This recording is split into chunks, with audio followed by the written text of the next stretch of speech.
A new poll from Washington Post and ABC has been making headlines this week because the poll shows that Donald Trump has a 10-point lead over President Biden's election process this year. Biden's campaign is telling everyone to ignore the polls. It's an outlier. And Democrats are going crazy. What does it take? I mean, you watch staff, when they start getting comments, it's going to be, God almighty, how dare you talk about this? This is all a sham. What is it going to take? You know what? I got to tell you, I saw the article that I think you sent over to me. Cenk Uygur is a friend of ours. Matter of fact, Cenk and I used to do TV together. We did radio together. We did Air America together, right? You did too. Yeah. You're one of the producers there. And so here you got Cenk Uygur. God, this infuriated people when he wrote this for Newsweek. All he was doing is telling the truth. He's just saying, look, what is it about Democrats that they want to hide from the truth? That they're like children, that you tell them something they don't want to hear and they go spastic on you. What is that about? That's what he's saying here. Yeah. He's saying, you sound like a dim MAGA.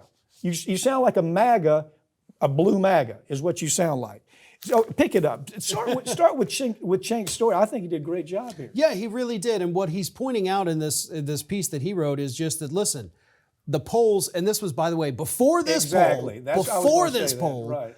He says, the polls are already telling us Biden can't win. Yeah. And he backs it up perfectly with statistics. He does a beautiful job with it. And he points out the fact that, listen, back in 2020, this guy had a 10-point lead, but still only won by a few thousand votes in 3 different states. Mm-hmm. He had a slim margin of victory with the Electoral College. So even when he was polling way ahead of Trump, he still barely beat him. And now, in the best case scenario, even if this poll here is an outlier, they're still tied in all the other polls. Exactly. Like, that's the problem. That's the tie issue. Let's give them that. This is not an out. The ABC, and Washington Post, they would never have printed this had they thought this was an outlier. So, but what you've got here is we're talking about, I'm trying to think, what's it, 63 felony charge? No, 91 felony charges against Trump.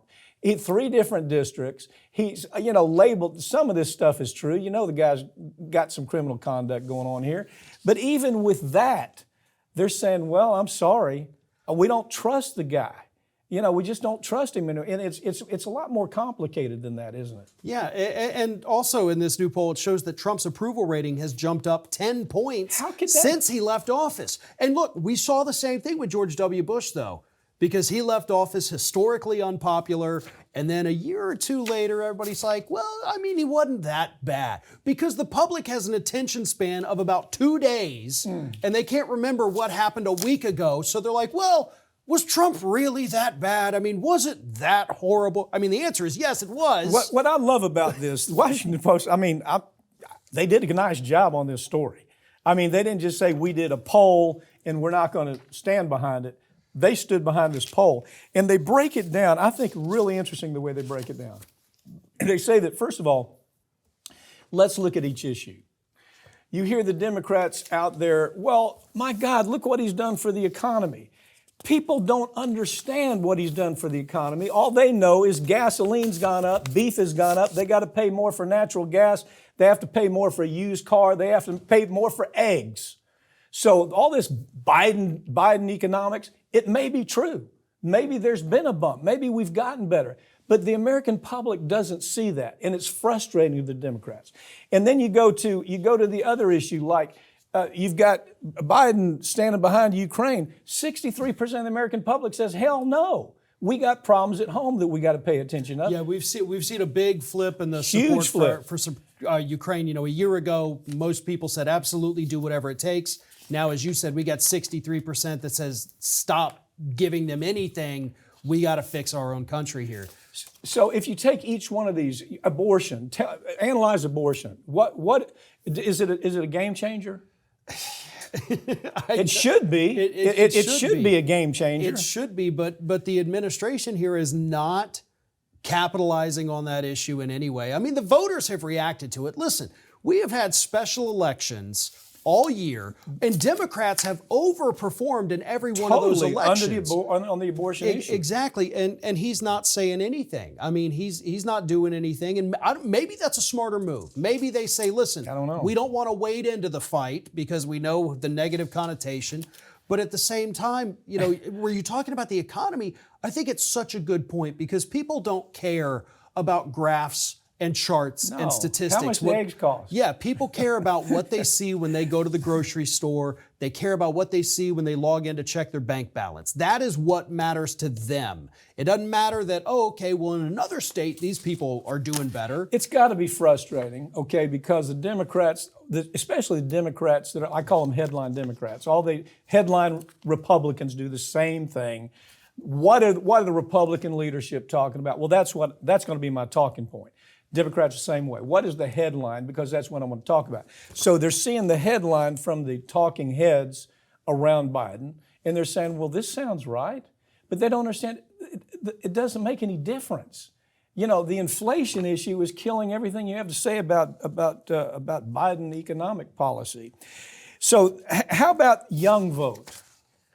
I was shocked. These numbers are shocking to me. Yeah, I mean, with Trump leading, what's the number? Is it 20%? 20%, yeah. 20% among young voters. That to me, I struggle to believe that. That just doesn't, because again, like you said, 91 felony accounts. The guy's out there on social media this week saying that Mark Milley should be executed. He's a crazy madman, but yet everybody, the public's still looking at him like, you know what? Maybe 4 more years. Maybe he's better than Biden. I don't know. How crazy is that? Okay, let me keep going down. How about the shutdown that's coming up? Is that going to change it? What do the numbers say there? Does it make any difference? No. And look, Biden has nothing to do with the shutdown. Right. I mean, absolutely he has no power to stop it or make it whatever. But what's the public thinking about it? It doesn't make any difference to them. It's the guy at the top. It always comes to the guy at the top. It doesn't matter if their party does it or not. If you're in charge, it's on your watch. That's what the public think. I'm not saying that's what I think. I'm telling you, that's what the public thinks. You said it, Farron, so everybody's going to think that's what you think.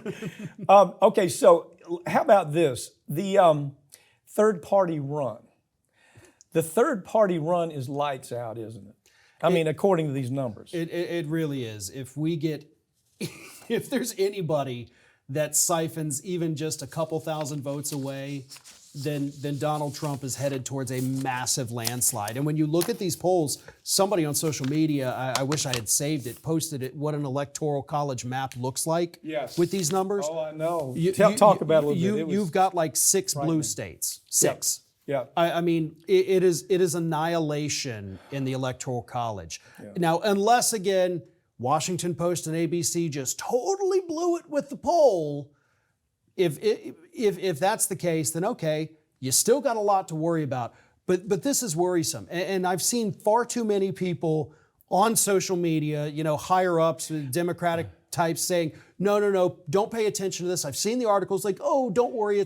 No, if you don't worry about it now, you're going to be the one in tears next November. Now, most Democrats watch the blue, what I call what the new term is MAGA blue. Those folks are going to have tuned out by the time I ask you this question. They're just so mad. I can't watch it. I'm going to unsubscribe. Fine. Tell us every week, how many segments do you do attacking Republicans and Trump and all of his pals? How many? 40 total videos per week, not including this show. So I would say at least 35. And how many years have you been doing that? We started doing the daily segments in 2015. So it's been, what is that? 8 years. 8 years of doing 40 videos a week. Right. Okay, the only advantage we have is we don't rely on subscribers. We don't rely on advertising dollars. We're self-funded. So we're able to do these kinds of shows. But the point is when we do this show, this one segment, people will go, completely crazy. Yeah. I And- can't. And, I all we're doing is just sounding the alarm bell. We're not saying this is good. And the fact we defended Cenk Uygur, oh my God, you've lost your mind. You're one of them now. Well, okay. I mean, the guy's got the largest online progressive following. in the world on progressive following. And he happens to be a friend of ours, Yeah. okay? Has been for a lot of years. Yep. How many years ago did we do a radio with him? Oh, God, when was Air America? I mean, we did it 3 years with Cenk Uygur. Yeah, we worked we've together. done projects with them through TYT. You do his show with him. nonstop. Yeah, he's a dear friend of mine, actually.